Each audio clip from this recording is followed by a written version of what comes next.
నమస్తే SP news కి స్వాగతం. ముందుగా బులెటిన్ లో హెడ్లైన్స్.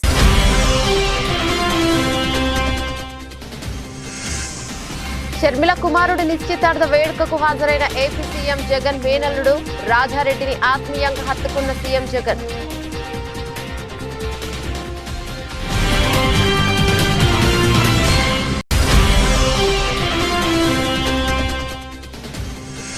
సైబరాబాద్ కమిషనరేట్ పరిధిలో పెరుగుతున్న ట్రాఫిక్ రద్దీ దృష్ట్యా కొత్త నిబంధనలు. మీడియా సమావేశంలో వివరాలు వెల్లడించిన ట్రాఫిక్ డీసీపీ డివి శ్రీనివాసరావు.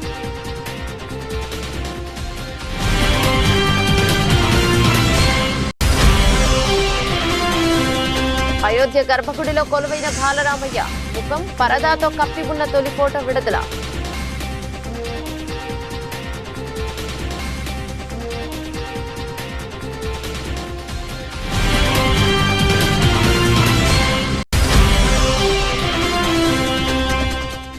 చిట్యాల మండలం Veliminedu MPL sponge iron company వద్ద తీవ్ర ఉద్రిక్తత.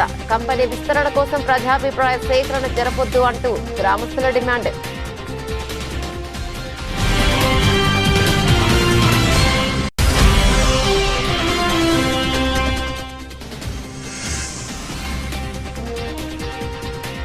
అన్నపూర్ణి వివాదంపై క్షమాపణలు చెప్పిన నయనతార.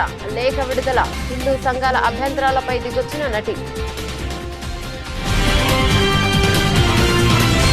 ఏపీ సీఎం జగన్ తన సోదరి షర్మిల కుమారుడి నిశ్చితార్థ వేడుకకు సతీ సమేతంగా హాజరయ్యారు. షర్మిల కుమారుడు రాజారెడ్డి అట్లూరి ప్రియల నిశ్చితార్థం హైదరాబాద్ గండిపేటలోని గోల్కొండ రిసార్ట్ లో ఘనంగా జరిగింది. కార్యక్రమానికి సీఎం జగన్ వైఎస్ భారతి విచ్చేశారు. ఈ సందర్భంగా వారికి షర్మిల ఆత్మీయ స్వాగతం పలికారు. ఇక నిశ్చితార్థ వేడుక జరుపుకుంటున్న మేనల్లుడు రాజారెడ్డిని సీఎం జగన్ ఆప్యాయంగా హత్తుకున్నారు. రాజారెడ్డికి అట్లూరి ప్రియకు శుభాకాంక్షలను తెలియజేశారు. ఆమె తల్లిదండ్రులకు అభివాదం చేశారు. వేడుకకు విచ్చేసిన తల్లి విజయమ్మతోనూ జగన్ ముచ్చటించారు. కార్యక్రమానికి వైసీపీ అగ్రనేత వైవి సుబ్బారెడ్డి కూడా విచ్చేశారు.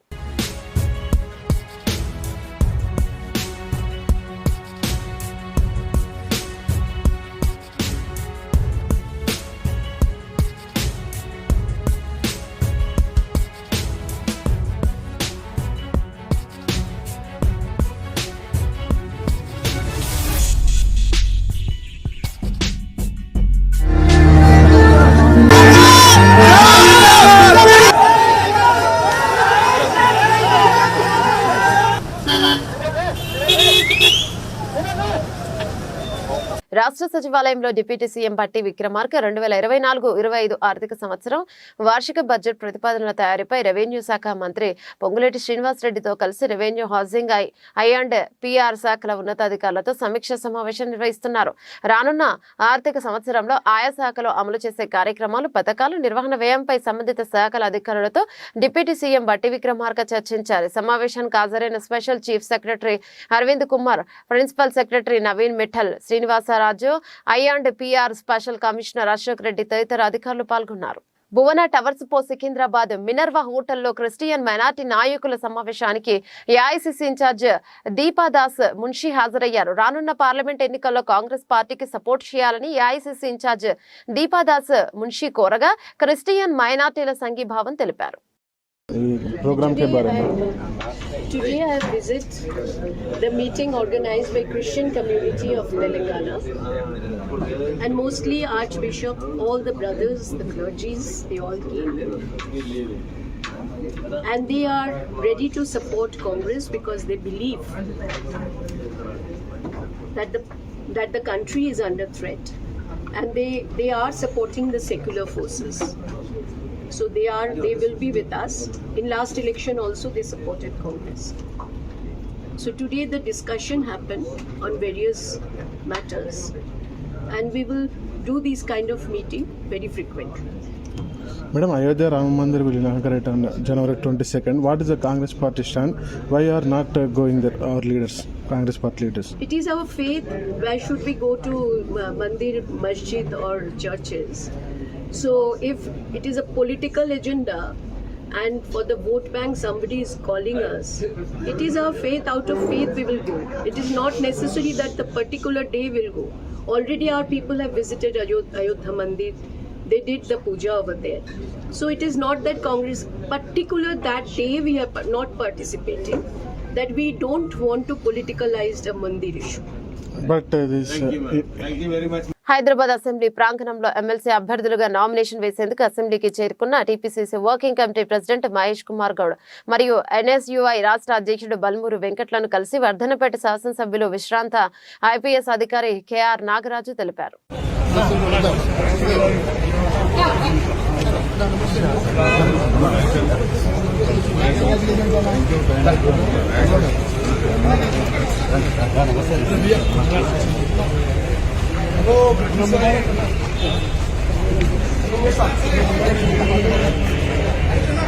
కాకినాడ జిల్లా రాయుడుపాలెం సిద్ధార్థనగర్లో నివాసం ఉంటున్నటువంటి రాజులపూడి భువనేశ్వరరావు భార్య అయిన రాజులపూడి ఆరుద్ర తరచూ పోలీసు వారిపై చేయుచున్న అసత్య ఆరోపణలు ఖండిస్తూ పెద్దాపురం డీఎస్పీ కార్యాలయం నందు డీఎస్పీ లతాకుమారి మీడియా సమావేశాన్ని ఏర్పాటు చేయడం జరిగింది. సమావేశంలో కేసుకి సంబంధించిన వివరాలు వెల్లడించారు.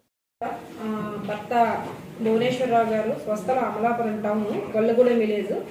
అయితే ఈమె ప్రజెంట్ కాకినాడ జిల్లా కాకినాడ రూరల్ మండలమైనటువంటి రాయుడుపాలెం అనేటటువంటి లొకేషన్లో ఉంటుంది. ఈమె తరచూ పోలీసు వారిపై చేయించినటువంటి అసత్య ఆరోపణలు ఖండిస్తూ పత్రికా సమావేశం ప్రస్తుతం ఏర్పాటు చేయడం జరిగింది. దీనికి సంబంధించినటువంటి విషయాలు నేను తెలియజేస్తున్నాను. యాక్చువల్గా శ్రీమతి రాజులపూడి ఆరుద్ర భర్త భువనేశ్వరరావు గారు, వయస్సు 44 సంవత్సరాలు, కులం గౌడ, స్వస్థలం యాక్చువల్గా అమలాపురం టౌన్, ప్రజెంట్ అయితే రాయుడుపాలెం కాకినాడ టౌన్లో ఉంటుంది.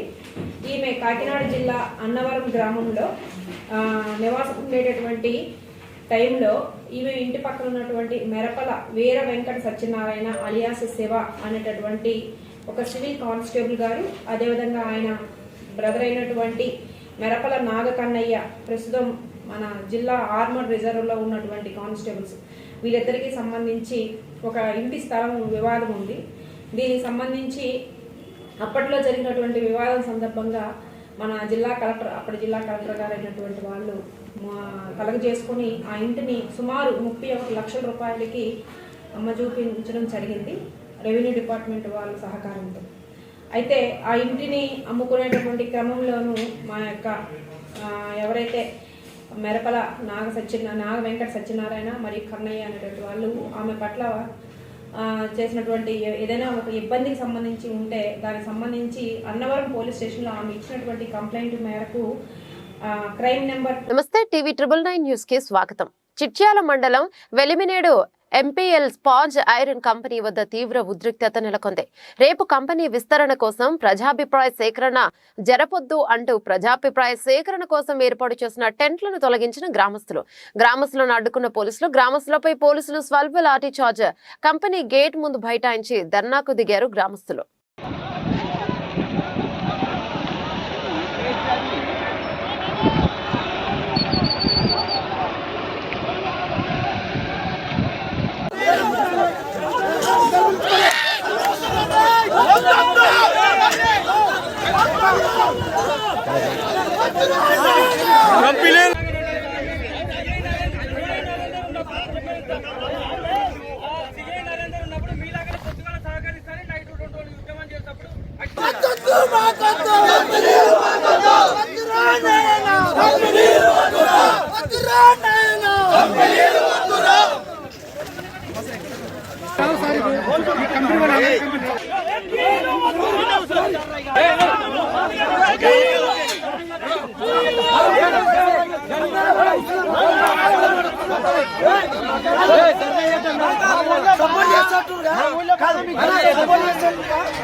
మీరు ఉంటే తెలుస్తుంది బాబా.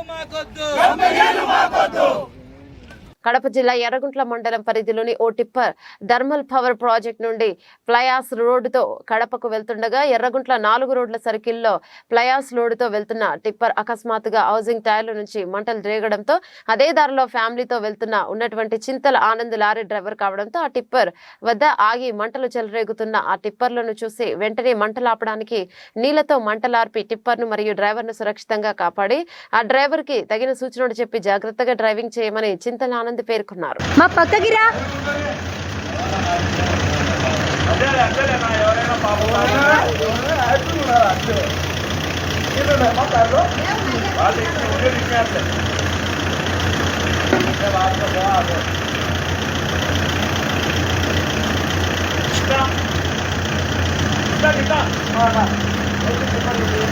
ఖమ్మం పట్టణ కేంద్రంలో జాగ్ జీవన్ రావు విగ్రహం సెంటర్ కార్మికుల అడ్డనందు బహుజన కార్మిక సంఘాల సమైక్య జిల్లా అధ్యక్షులు తోటపల్లి శ్రీను ఆధ్వర్యంలో బహుజన కార్మిక సంఘాల క్యాలెండర్ను ఆవిష్కరించారు. అనంతరం అధ్యక్షుడు తోటపల్లి శ్రీను మాట్లాడుతూ బహుజన కార్మిక సంఘం కార్మికుల పక్షపాతి అనే అన్ని వర్గాల కార్మికుల కండగా నిలుస్తోందని వారి సమస్యలను పరిష్కరించడంలో ముందుంటుందని సందర్భంగా తెలియజేశారు. సమాజంలో సంపన్న వర్గాల వారు బహుజనులపై ఆధిపత్యం చెలాయిస్తున్నారని అందుకోసమే బహుజన కార్మిక సంఘం పనిచేస్తోందన్నారు. బహుజన కార్మికుల సమైక్య ఏం చేస్తామన్నది ఇవాళ 155% ఉన్నటువంటి బహుజన బిడ్డల కోసం పనిచేసేటటువంటిది బహుజన కార్మిక సంఘాల సమైక్య. బహుజన బిడ్డలకు ఏ రకమైనటువంటి భవన నిర్మాణ కార్మికులైనా ఇలా రాడ్ బెండింగ్ అయినా ఇలా అదే విధంగా అనేక రకాల వృత్తులు కుల వృత్తులు ఇవాళ నిర్మాణ రంగంలో ఉండేటటువంటి కార్మికులకు ఏ రకమైనటువంటి ఇబ్బంది కలిగినా మేము ఉన్నాం, మీకు తోడు అని చెప్పని మీ సమస్యలు పరిష్కారం అయ్యేంత వరకు కొట్లాడి సమస్య పరిష్కారం చేయించి మన హక్కుల్ని రక్షించే దాంట్లో బహుజన కార్మిక సంఘాల సమైక్య ఉంటుంది. బహుజన కార్మిక సంఘాల సమైక్య ఎంతో మంది బహుజన బిడ్డలు మన కోసం వాళ్ళ ప్రాణాలను త్యాగం చేసినారు. ఇలా అంబేద్కర్ గారు ఈ భారతదేశంలో అతిపెద్ద రాజ్యాంగాన్ని రచించి మన హక్కుల్ని పొందుపరుస్తూ ఉంటే ఇలా ఆధిపత్య వర్గాలు మన హక్కుల్ని కాలరాసి మనల్ని కేవలం వాళ్ళు శ్రమ చేసేటటువంటి కూలీలుగా వాళ్ళ ఉత్పత్తికి సహకరించేటటువంటి యంత్రాలుగా మనల్ని మిగిల్చేటటువంటి ప్రయత్నం చేస్తా ఉన్నారు. భారత రాజ్యాంగ నిర్మాత బడుగు బలహీన వర్గాల పెన్నిధి డాక్టర్ బిఆర్ అంబేద్కర్ కు గౌరవాన్ని ఇనుపడింప చేసేలా సీఎం జగన్మోహన్ రెడ్డి అన్ని చర్యలు తీసుకుంటున్నారని తూర్పు గోదావరి జిల్లా వైఎస్ఆర్ కాంగ్రెస్ పార్టీ అధ్యక్షులు రాజానగరం శాసనసభ్యులు జక్కంపూడి రాజా పేర్కొన్నారు. కోరుకొండ నందు ఎమ్మెల్యే స్వగృహంలో విజయవాడలో అంబేద్కర్ విగ్రహ ఆవిష్కరణ నేపథ్యంలో భాగంగా చేపట్టిన రక్తదాన శిబిరంలో ఎమ్మెల్యే జక్కంపూడి రాజా పాల్గొన్నారు. ఈ సందర్భంగా ఎమ్మెల్యే జక్కంపూడి రాజా మాట్లాడుతూ ప్రపంచ దేశాలలో ఏ దేశానికి లేని విధంగా గొప్ప రాజ్యాంగాన్ని మన దేశానికి అందించిన మహోన్నత వ్యక్తి డాక్టర్ బిఆర్ అంబేద్కర్ అని, ఆయన అందించిన రాజ్యాంగంతోనే దేశంలో ప్రజలు స్వేచ్ఛగా సమానత్వంగా ఉన్నారన్నారు.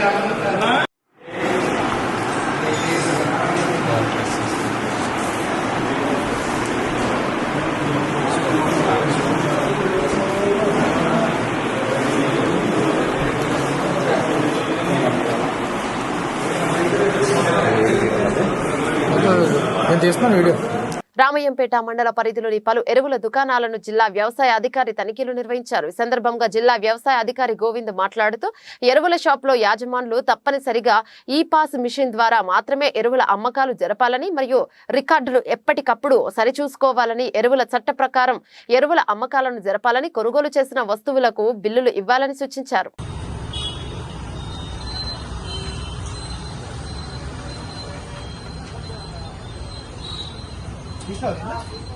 అందరికీ నమస్కారం.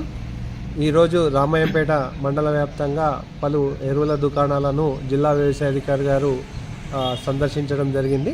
ఈ సందర్భంగా డీలర్లకు ఒక ఆదేశం జారీ చేయడం జరిగింది. ఈ సందర్భంగా జిల్లా వ్యవసాయ అధికారి శ్రీ గోవింద్ గారు మాట్లాడుతూ ఎరువుల వ్యాపారం చేసే డీలర్లందరూ కూడా తప్పనిసరిగా ఈ పాస్ ద్వారానే ఎరువుల అమ్మకాలని చేయాలని సూచించడం జరిగింది.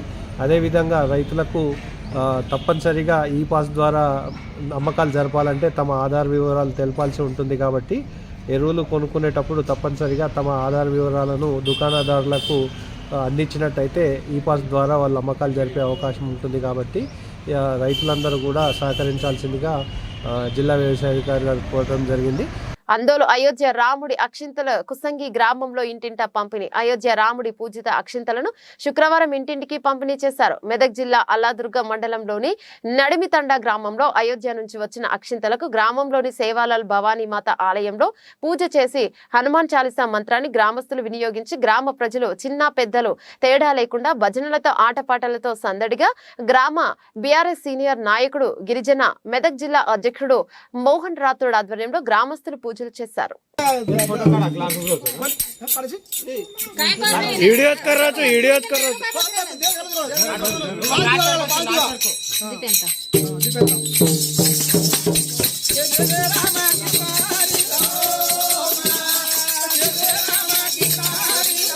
నిజామాబాద్ నగరంలో దండి వెంకట విలేకరుల సమావేశంలో మాట్లాడుతూ కాంగ్రెస్ పార్టీ తెలంగాణ రాష్ట్రంలో ప్రభుత్వం ఏర్పాటు చేసిన 6 నెలల్లో బీసీ కులాల జనగణన చేస్తామని ఎన్నికల్లో ఇచ్చిన వాగ్దానం ప్రకారం బీసీ కులాల జనగణన సర్వేకు సన్నాహాలను ప్రారంభించాలని బహుజన లెఫ్ట్ పార్టీ బీఎల్పీ రాష్ట్ర వర్కింగ్ ప్రెసిడెంట్ దండి వెంకట్ కోరారు. ఈరోజు నిజామాబాద్ జిల్లా కేంద్రంలోని ప్రభుత్వ రోడ్లు భవనాల అతిథి గృహంలో జరిగిన బహుజన లెఫ్ట్ పార్టీ బీఎల్పీ జిల్లా కమిటీ సమావేశంలో ముఖ్య అతిథిగా హాజరైన ఆయన మాట్లాడుతూ తెలంగాణ సమాజంలో బీసీ, ఎస్సీ, ఎస్టీ అగ్రకుల పేదలైన బహుజనులు 93% ఉంటే బీసీ కులాలు 65% ఉన్నాయని తెలిపారు.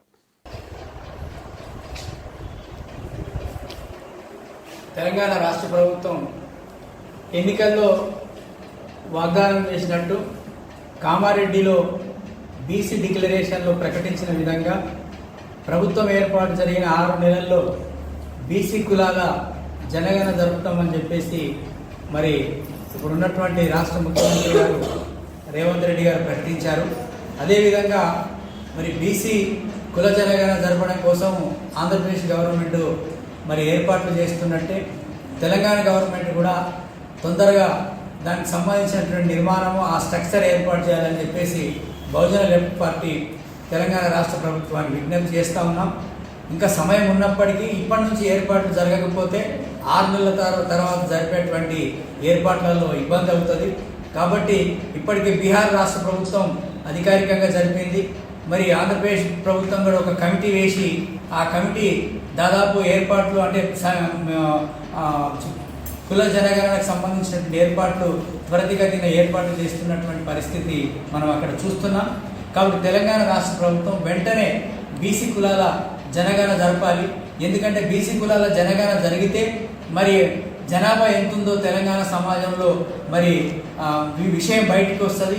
దాని ఆధారంగానే మరి బీసీ కులాలకు సంబంధించినటువంటి స్థానిక సంస్థల్లో 42% రిజర్వేషన్ ఇస్తామని. గచ్చిబౌలిలోని ట్రాఫిక్ డీసీపీ కార్యాలయంలో ట్రాఫిక్ డీసీపీ డివి శ్రీనివాసరావు, ఐపీఎస్ ఏడీ సివి శ్రీనివాసరెడ్డి, ఏడీసీపీ వేణుగోపాల్ రెడ్డి నేతృత్వంలో గురువారం విలేకరుల సమావేశాన్ని నిర్వహించారు. ఈ సమావేశంలో డీసీపీ డివి శ్రీనివాసరావు మాట్లాడుతూ హైదరాబాద్ పోలీస్ కమిషనరేట్ పరిధిలో రోజురోజుకి పెరుగుతున్న ట్రాఫిక్ రద్దీని దృష్టిలో పెట్టుకుని కొన్ని నిబంధనలను అమలు చేయడం జరుగుతోందని పోలీసు అధికారులు పేర్కొన్నారు. మన రోడ్లపైకి ప్రవేశం లేదు. దాంతోపాటు కన్స్ట్రక్టర్ మెటీరియల్ తరలిస్తుంటారు కొన్ని వెహికల్స్, లారీస్ ఇట్లాంటివి కన్స్ట్రక్టర్ మెటీరియల్ తరలించే వెహికల్స్ కూడా వాటికి కూడా కంప్లీట్గా 6 AM నుంచి 10:30 PM వరకు ఎవ్రీడే 24 అవర్స్లో కూడా 6 AM నుంచి 10:30 వరకు 80% ప్రవేశం లేదు. సో అయినప్పటికీ కూడా చాలామంది తెలియక ప్రవేశిస్తున్నారు. కానీ ఇటువంటి చేసిన వారి పైన కొన్ని చట్టపరంగా చర్యలు తీసుకోవడం జరుగుతుంది. ముఖ్యంగా ఇట్లా నో ఎంట్రీలో డిస్ట్రిక్ట్ టైమింగ్స్లో మన నగరంలో మన సైబరాబాద్ రోడ్లపైకి ప్రవేశించినట్లయితే వాళ్ళకి ఫస్ట్ టైం అయితే వాళ్ళకు అపరాధ రుసుము పడుతుంది. రెండోసారి అయితే వాళ్ళు వెహికల్ సీజ్ చేసి ఆర్టీఐకి హ్యాండ్ ఓవర్ చేయడం జరుగుతుంది. సో అంతేకాకుండా ఇంకొక నిబంధన ఏంటంటే అన్ని ఫ్లైఓవర్స్ మన సైబరాబాద్ యూనిట్స్లో ఉన్న అన్ని ఫ్లైఓవర్ల పైన ఇవి మన కమర్షియల్ వెహికల్స్ అలాగే స్లో మూవింగ్ వెహికల్స్ ఈ ట్రాక్టర్స్ వీటి కూడా ప్రవేశం లేదు. వాళ్ళు ఏమైనా పోవాలనుకుంటే 80% పక్కన ఉన్న సర్వీస్ రోడ్ నుంచి పోవాలి. దానిపై 80% వాళ్ళు ఫ్లైఓవర్ ఇవ్వడానికి అనుమతి లేదు. అట్లా కమర్షియల్ వెహికల్స్ కానీ అలాగే హెవీ వెహికల్స్ కానీ ఫ్లైఓవర్స్ పైకి వస్తే కూడా వాళ్ళపైన చర్య తీసుకోవడం జరుగుతుంది. ఇది ఆల్రెడీ ఉంది నిబంధన, కానీ ఎవరు పాటించడం లేదు. సో మరొకసారి గుర్తు చేద్దామని మనం చేయడం జరిగింది. దీంతోపాటు మనకు రీసెంట్గా వచ్చిన కొన్ని మాల్స్ వీటి వల్ల ఏమవుతుందంటే వాళ్ళకు ఫర్ ఎగ్జాంపుల్ ఒక మాల్ ఉందనుకోండి, దానికి ఏంది ఒక 500 కెపాసిటీ ఉంటుంది. వాళ్ళ పార్కింగ్ 500 వెహికల్స్ పడతాయి, 4 వీలర్స్ అలాగే 1000 2 వీలర్స్ పడతాయి. అలాంటి పార్కింగ్ ఉన్న వాళ్ళు ఏం చేస్తుంటే వాళ్ళకి ఒకటేసారి 1000లలో 10,000 వస్తున్నాయి వెహికల్స్, 10,000 వస్తున్నాయి.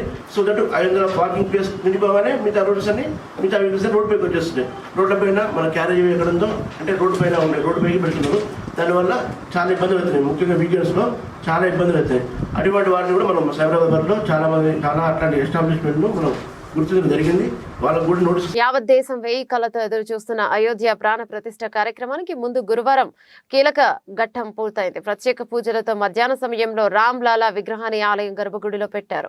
22న జరగనున్న ప్రాణ ప్రతిష్ఠ వరకు బాలరాముడు విశేష పూజలు అందుకోనున్నాడు. కాగా గర్భగుడిలో ప్రతిష్ఠించిన బాలరాముడు విగ్రహం తొలి ఫోటో బయటకొచ్చింది. విగ్రహం ముఖాన్ని పరదాతో కప్పి ఉంచినప్పటికీ మిగతా రూపం కనిపించింది. నిలబడిన ఆకారంలో 5 ఏళ్ల పిల్లవాడిగా అయోధ్య రామయ్య కనిపించాడు. నల్లరాతితో 51 అంగుళాల ఎత్తులతో తయారు చేసిన ఈ విగ్రహాన్ని మైసూర్కు చెందిన కళాకారుడు అరుణ్ యోగిరాజ్ చెక్కాడు. భారత్ ఆఫ్ఘనిస్తాన్ మధ్య బుధవారం జరిగిన చివరిదైన 3వ టీ20లో భారత్ నాటకీయ విజయం సాధించింది. తొలుత మ్యాచ్ టైగా ముగియడంతో సూపర్ ఓవర్ అనివార్యమైంది. అందులోనూ స్కోర్ సమం కావడంతో రెండో సూపర్ ఓవర్ ఆడాల్సి వచ్చింది. అయితే ఈసారి మాత్రం భారత జట్టు పట్టువదట్లేదు. విజయం సాధించి 3 మ్యాచ్ల టీ20 సిరీస్ ను 3-0తో కైవసం చేసుకుని ప్రత్యర్థిని వైట్ వాష్ చేసింది. 2 సూపర్ ఓవర్లో భారత జట్టు విజయం సాధించింది కాబట్టి సరిపోయింది. ఆ ఓవర్ కూడా టై అయితే ఏంటన్న ప్రశ్న అభిమానుల మదిని తొలిచేస్తోంది. ఇదే చిక్కు ప్రశ్న 2019 వన్డే ప్రపంచ కప్ లోనూ తలెత్తింది. అయితే అప్పుడు 2 సార్లు ఇలా జరగడంతో మూడోసారి బౌండరీలు ఎక్కువ బాదిన జట్టును విజేతగా ప్రకటించారు. ఇది విమర్శలకు తావివ్వడంతో ఆ తర్వాత ఐసీసీ నిబంధనను మార్చేసింది. ఐసీసీ కొత్త రూల్ ఇదే. ఐసీసీ తాజా నిబంధనల ప్రకారం 2 సూపర్ ఓవర్లు కూడా టైగా మారితే విజయం స్పష్టంగా తేలే వరకు సూపర్ ఓవర్లు ఆడుతూనే ఉండాలి. భారత్ ఆఫ్ఘనిస్తాన్ మ్యాచ్ లో 2వ సూపర్ ఓవర్ కూడా టైగా ముగిసి ఉంటే అప్పుడు 3వ సూపర్ ఓవర్ అనివార్యమై ఉండేది. అన్నపూర్ణి సినిమా వివాదంపై నటి నయనతార క్షమాపణలు చెప్పారు. ఈ సినిమా హిందువుల మనోభావాలను దెబ్బతీసే విధంగా ఉందంటూ తీవ్రమైన విమర్శలు వ్యక్తమవుతున్న నేపథ్యంలో ఇన్స్టాగ్రామ్ వేదికగా ఆమె స్పందించారు. తన సినిమా బృందానికి ఎవరి మనోభావాలను దెబ్బతీయాలనే ఉద్దేశం లేదని వివరణ ఇచ్చారు. ఓం చిహ్నం జై శ్రీరామ్ నినాదంతో కూడిన క్షమాపణలు లేఖను నయనతార షేర్ చేశారు. సానుకూల సందేశాన్ని అందించేందుకు తాము చేసిన ప్రయత్నం అనుకోని రీతిలో ఇతరులకు బాధ కలిగించుండొచ్చని ఆమె వ్యాఖ్యానించారు. సెన్సార్ అనుమతి పొంది గతంలో థియేటర్లలో ప్రదర్శించిన సినిమాని ఓటీటీ ప్లాట్ఫామ్ నుంచి తొలగిస్తారని తాము ఊహించలేదన్నారు. ఈ సమస్య తీవ్రత ఏమిటో అర్థం చేసుకున్నామని నయనతార అన్నారు. భగవంతుని సంపూర్ణంగా విశ్వసించే వ్యక్తిని తానని, దేశవ్యాప్తంగా ఉన్న దేవాలయాలను తరచుగా సందర్శించే వ్యక్తిని తానని ప్రస్తావించారు. అన్నపూర్ణి సినిమా ద్వారా ఎవరి మనోభావాలకైనా బాధ కలిగించి ఉంటే హృదయపూర్వకంగా క్షమాపణలు కోరుతున్నానని నయనతార పేర్కొన్నారు. దేశీయ స్టాక్ మార్కెట్లలో నష్టాల పర్వం కొనసాగుతోంది. ఈ రోజు కూడా మార్కెట్లు నష్టాలను మూటకట్టుకున్నాయి. అంతర్జాతీయ మార్కెట్లలోని ప్రతికూల సంకేతాలు మన మార్కెట్లపై ప్రభావం చూపుతున్నాయి. ఈ క్రమంలో ఈరోజు ట్రేడింగ్ ముగిసే సమయానికి సెన్సెక్స్ 313 పాయింట్లు నష్టపోయి 71,186కి పడిపోయింది. నిఫ్టీ 109 పాయింట్లు కోల్పోయి 21,462కి దిగజారింది. BSE Sensex top gainers Sun Pharma 2.86%, Tech Mahindra 2.16%, Tata Motors 1.72%, ఇక Mahindra and Mahindra 1.18%, Axis bank 1.03%, top losers NTPC 3.12%, HDFC bank -2.99%, power grid corporation -2 47%, Titan -2 31%, Asian paints -2 8%తో ముగిశాయి.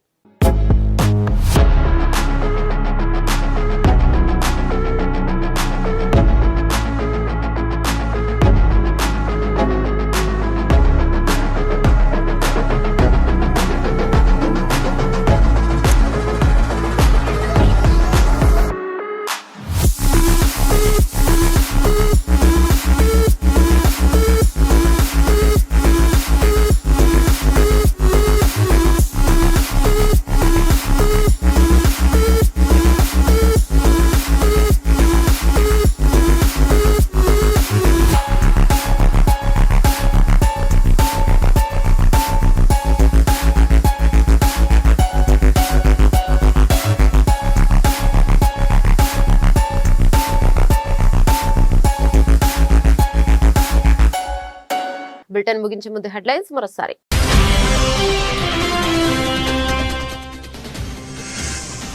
షర్మిల కుమారుడి నిశ్చితార్థ వేడుకకు హాజరైన ఏపీ సీఎం జగన్ మేనల్లుడు రాజారెడ్డిని ఆత్మీయంగా హత్తుకున్న సీఎం జగన్.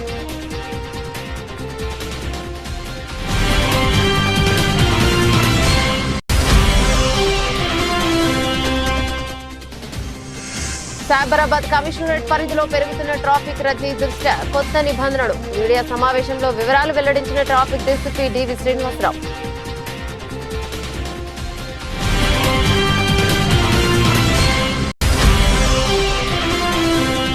అయోధ్య గర్భగుడిలో కొలువైన బాలరామయ్య ముఖం పరదాతో కప్పి ఉన్న తొలి ఫోటో విడుదల.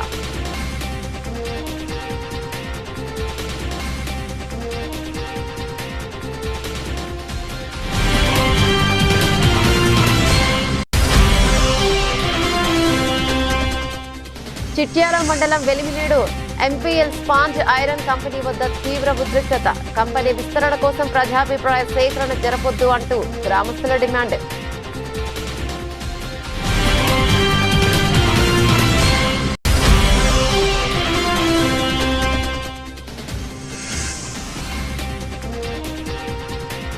అన్నపూర్ణి వివాదంపై క్షమాపణలు చెప్పిన నయనతార. లేఖ విడుదల. హిందూ సంఘాల అభ్యంతరాలపై దిగొచ్చిన నటి. ఇవి బులెటిన్లోని అప్డేట్స్. మరో బులెటిన్లో మళ్ళీ కలుసుకుందాం. అంతవరకు సెలవు. నమస్తే.